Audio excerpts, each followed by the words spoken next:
Smart. We'll start with some remarks. When you have a microphone, if you have a question, get the attention of our microphone holders. Please state to who your question is being asked. We'll start with Coach Smart. Yeah. I'll open with, like I always do, man. It's unbelievable atmosphere when you play in the SEC championship. I mean, every year that I've coached in this thing, it's just electric. And I think it's awesome that we get an opportunity to play in it. Both crowds were really into the game. A lot of momentum swings like we thought. A field goal that hits the dang upright after an offsides.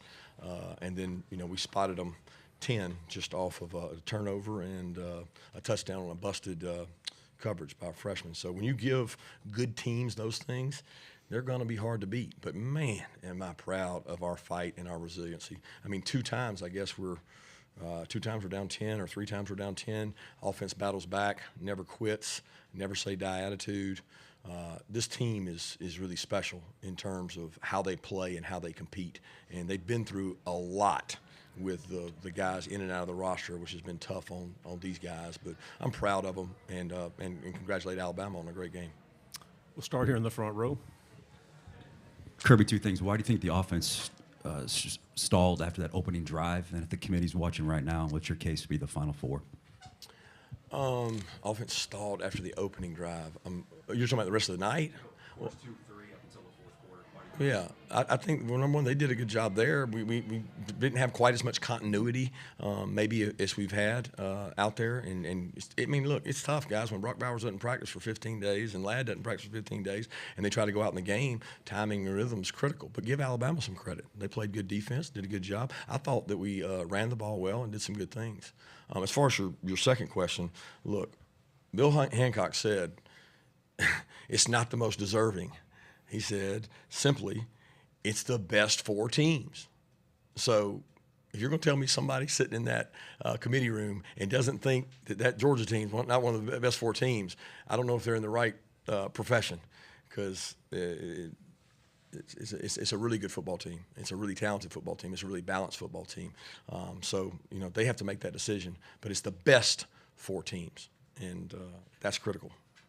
Front row. Yeah, on that 4th and 4 play, Isaiah Bond comes down with it. Were you able to ask for a review? Did you get an explanation as to maybe why you weren't given a review on that play there? I don't know. You're talking first half. Yeah, first half, right before the halftime. The first staple of any review is they review it up top, and they go quick. So for me to ask for a review, it cost me a timeout, but they get to watch it. So I was not aware of it being called or not called. I mean, I guess you're saying the replay showed that he didn't catch it, and that was an extremely critical play in the game because they go on to score there. Well, here in the front row. For both players, could you just comment how tough it is going 12-0 through the season and now your playoff future being in the hands of a playoff committee? I'll go first. Yeah, I mean, to go through a SEC schedule, 12 games, and to win each and every one, it's not something easy to do. It's not easy, but super proud of these guys, and obviously to come into this game and not finish the way that we wanted to, and kind of leave the destiny of our team in someone else's hands rather than us handling it ourselves. That's hard, but at this point it's out of our control. But we fought hard, and I thought throughout the season we showed that we were a really dominant team. Yeah, like what Carson said, it's tough. It's tough, but I'm proud of that, the way the guys played tonight. A lot of guys had to step up, and then them guys stepped up, and I'm just proud of the guys. We'll go to the third row. Kirby, why are you guys one of the 4 best teams, do you think? I think it's the eye test. I think you look at what we've done this season to go on the road, the places we went on the road, the teams we beat, the teams that are in the top 20 that we were able to beat. And, I think I don't know if this is right or not, but in the CFP era, a team that goes in as 1, I don't think it's fallen out of that. And not that history says anything, but when you talk about 4 best teams, watch the game. Go ask NFL talent evaluators. Go ask NFL scouts. It's about the best teams. And I have no question that it's not one of the best 4 teams, 100%. Third row. Question for Carson. Just what did you see on that end around that wound up being fumbled, and just how hard is that knowing that winds up being the difference in the turnover margin? Yeah, I mean, we've obviously practiced that play a ton. It's just a simple flip back, and I'm not really sure exactly what happened. I'll have to go see it on film. I wasn't able to see the replay, but, I flipped it, and then next thing I knew, all the guys were running, and then the ball's on the ground. So I really don't know what happened on that. Just go back and obviously hope to fix it if we ever run that play again. Smile, can you talk about just defending David Pascal with Chattanooga Times Free Press? Can you talk about just defending Jalen Milroe and the challenges there, and especially that last possession when you wanted to get that stop? With how good of an athlete he is, it's a real big challenge. As far as defending him, it was some plays we did good on. It was some plays we could have fit it better on. And then that last drive just got to fit it better. Second rule. Joey Lamar from WSAV. For the players, what would it mean to you if the College Football Playoff Committee gave you guys one more shot to play for a national championship? I mean, obviously, it mean everything to us.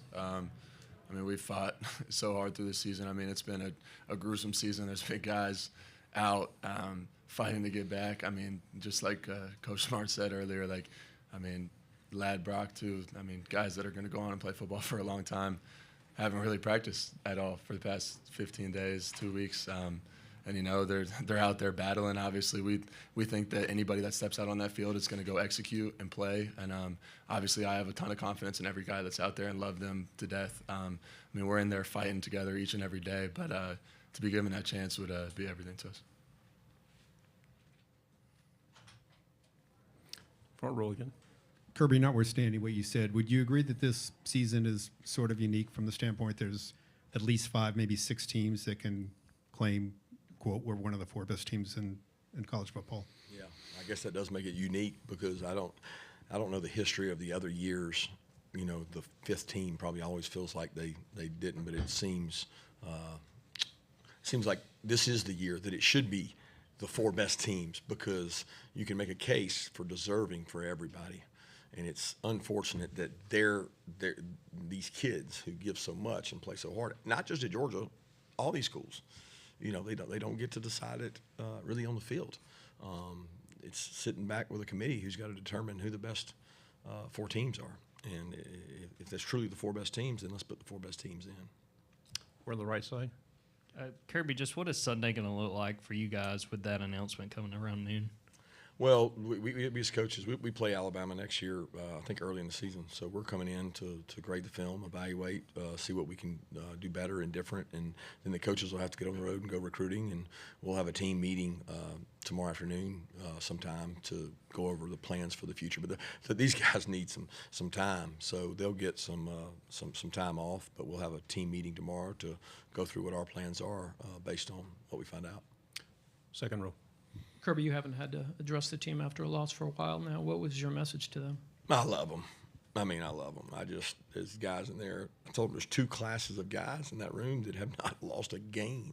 Then you're looking at, 10, 15 NFL players who lose, it feels like every other week, and then there's 2 classes of our kids that haven't not lost a game. But just that they're resilient, they're fighters, that in life, a lot of times, you really can't get better until you lose sometimes.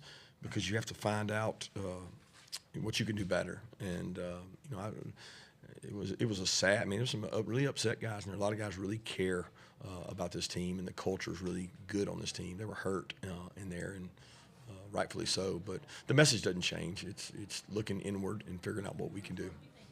Front row. Charles Odom with the Associated Press to follow up once again on what you said about agreeing that maybe there's more than 4 teams that can make a claim. Is that an advertisement for next year's format in your mind, or will that take a little bit off of this game, this SEC championship game, if both teams are going to be advancing anyway? Yeah, I don't know that the next year has anything to do with it. I think next year is next year because nobody's going to ever play in this game and not lay it on the line and compete for a championship. You're playing for a ring. You're playing for something that's really hard to get. Look at the SEC championship. Our teams in the playoff, look what they've done. Y'all tell me the record of the SEC teams in the playoff. It's pretty spectacular because I know twice 2 of them ended up playing each other.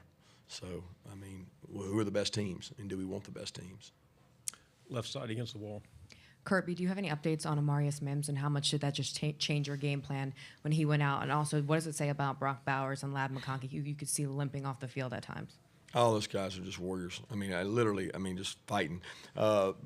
Mims bumped it against, I don't know exactly what happened. Somebody fell on or he stepped on Tate. Something happened, and he just felt like it was weak, and he couldn't go, and it threw us back to Truss having to go back out because Truss had moved in for Tate to try to play for him some, and it threw Truss back out there, which he's played out there a little bit at tackle. So it's just part of what we had to do. We had to move those guys around. But Brock and Ladd, man, they'll go down as those guys are just they battle and compete. And they've been in rehab every morning. They wanted to play so bad against Tech, and they couldn't. And they were going to be close today, and they're out there limping around, not 100%. But the game matters to them. The team matters to them. I mean, Brock Bowers of all people, this guy's going to be a first-round pick, and he's out there just battling his tail off. Front row. Yeah, what led to some of the short yardage issues you guys had? A couple 3rd and 2s, third ones where you just couldn't quite pick them up and had to punt there. Yeah, I have to watch and see. I mean, golly, we went backwards on 2 of them, I think. I mean, we had already decided we were going to go for it. We didn't lose yardage, and we lost yardage. I mean, the only thing I can say is they whipped us up front. I mean, even late there in that 2-minute drive, we had a 3rd and 1, and they whipped us, and we had to get it on 4th and 1 on the goal line. You know, they have big humans. And people always say, well, Georgia can run the ball. Georgia can run the ball. It's hard to run the ball when they have good size in there, and they're a physical front. But I was very pleased with the run game, not the conversions. That probably was the difference in the game with the short yardage conversions and gifting 10 points away. We have time for 2 final questions. Anybody else? Okay, left side again.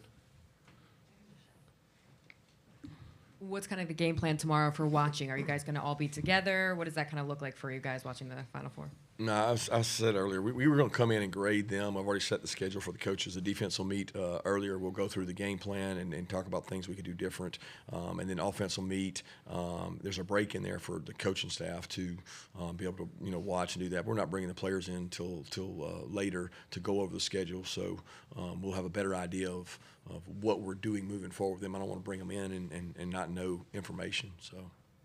Final question. Yeah, Carson, what'd you learn about yourself in this loss and, struggling at times, but then pushing through and getting touchdowns in your last few drives there? I mean, obviously, to always have the mentality to never give up.